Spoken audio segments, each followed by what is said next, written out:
अस्सलाम वालेकुम।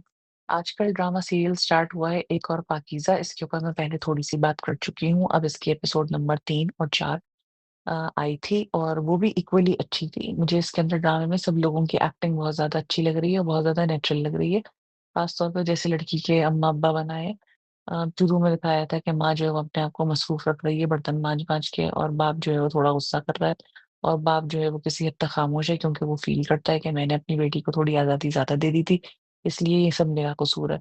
और माँ जो है वो अभी इतनी ज़्यादा नम्ब हो गई है कि वो अपनी रूटीन लाइफ़ के ऊपर आ गई है और बेटी को बिल्कुल भूल गई है कि वो कोई तस्करा बेटी का बिल्कुल नहीं कर रही है और बहुत आराम से वो अपनी रूटीन लाइफ़ पे वापस आ गई है, जिसको देख के मुझे बहुत दुःख हुआ कि हमारे यहाँ की औरत जो है पाकिस्तान में जो ऐसा तबका है जिसकी सोच थोड़ी-सी पसमानता है, वहाँ की औरत इतनी बेचारी है कि औलाद के लिए भी खुल के अपने जज़्बात का इज़हार नहीं कर सकती और इतनी मतलब मजबूर है वो सोसाइटी के और घर के मर्दों के हाथों। ये एक बड़ा-सा सैड एंगल था इस ड्रामे का। उसके अलावा इसके अंदर जो चीज़ है ड्रामे के अंदर अच्छी, वो ये है कि एक्टिंग बड़ी नेचुरल है लोगों की।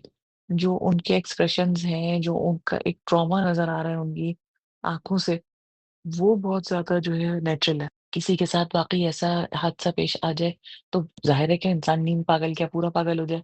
तो वो जिस तरीके से दिखा रहे हैं कि एक ही चीज़ के बारे में सोचे जा रहे हैं और परेशान हुए जा रहे हैं, वो चीज़ बहुत अच्छी उन्होंने ड्रामे के अंदर दिखाई है, बहुत अच्छे अंदाज़ से उन्होंने दिखाई है। सिर्फ़ मुझे जो परेशानी है एक तरह की वो ये कह लें कि ड्रामा बहुत अच्छा है, स्टोरी अच्छी है, सब कुछ है, लेकिन अब ये केस नंबर 9 या और किसी दूसरे जियो का जैसे ड्रामा सावल यार पिया है या मोहरा, उसकी तरह से खींच-खींच के इस ड्रामे का बेड़ा गर्क कर देंगे।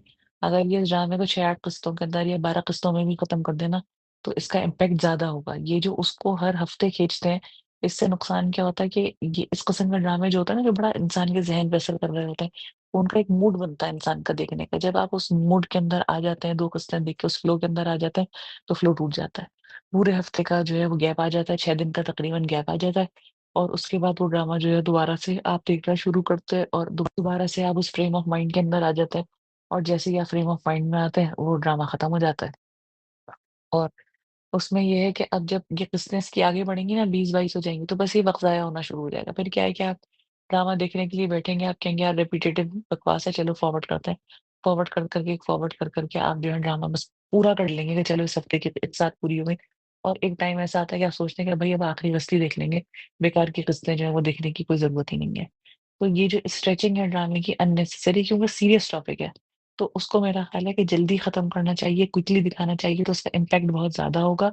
जिस तरीके से अभी हम टीवी के ऊपर कुछ ड्रामे आए थे, जिसके वो सुल्ताना सिद्दीकी ने बनाए थे और वो चंद ही एक साथ के ड्रामे थे, वो कॉन्सेप्ट जो है स्ट्रॉन्गर टॉपिक्स के लिए मेरे ख़्याल में ज़्यादा मौज़ू है, बजाए इसके कि आप एक बहुत स्ट्रॉन्ग किस्म का मौज़ू लें और उसके ऊपर घसीटना शुरू कर दें, घसीटे जाएँ हफ़्तों के ऊपर और आप जो है वो ड्रामा पूरा ना करें। ओवरऑल जिन लोगों को ये ड्रामे के मुताल्लिक़ पता करना है तो ये एक वाक़ई बहुत अच्छा ड्रामा है, बहुत सीरियस ड्रामा है, थोड़ा बोल्ड है और मेरा पर्सनल ख़्याल ये है कि इस किस्म के टॉपिक्स जो हैं, उनके ऊपर बनने वाला ड्रामा 8 बजे के स्लॉट के बजाय 9 बजे के स्लॉट में बनाना चाहिए।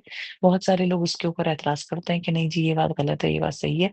बात सारी की सारी ये है कि आप महर होके टीनेजर्स के साथ बैठे ड्रामा देखना, आपके घर में छोटा बच्चा भी है, अब वो छोटा बच्चा भी वहाँ चल फिर रहा है, वो तो आपसे पूछेगा ना कि ये क्या हो रहा है?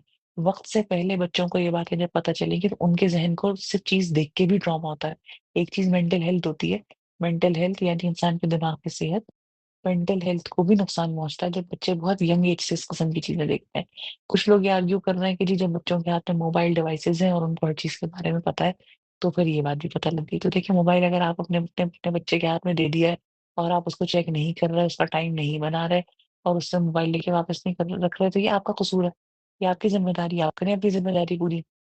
लेकिन ड्रामे वाले ये कह के अपनी जान छुड़ा लें कि हम तो प्राइम टाइम के अंदर ही इस किस्म के बोल्ड टॉपिक्स दिखाएँगे क्योंकि बच्चों के हाथ में मोबाइल है। ये तो कोई बात नहीं है। इसका मतलब ये आप किसी भी किस्म की नाज़ेबा हरकत खड़े होकर सड़क पे करना शुरू कर दें।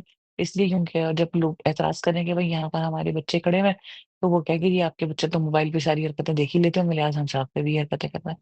तो इसलिए ये है कि ये आर्ग्यूमेंट जो है बेकार का आर्ग्यूमेंट है। टीवी के अंदर रेटिंग सिस्टम होना चाहिए। जब कोई इस तरह का कंटेंट चले तो उससे पहले डिस्क्लेमर आना चाहिए कि वुल्ड कंटेंट है, डोमेस्टिक अब्यूज़ है, कत्ल-ओ-गारतगरी है, ब्लडशेड है, क्या चीज़ है। तो ये सारी चीज़ें लिखी हुई आनी चाहिए। और इसी से जो है इंडस्ट्री हमारी ज़्यादा इवॉल्व करेगी।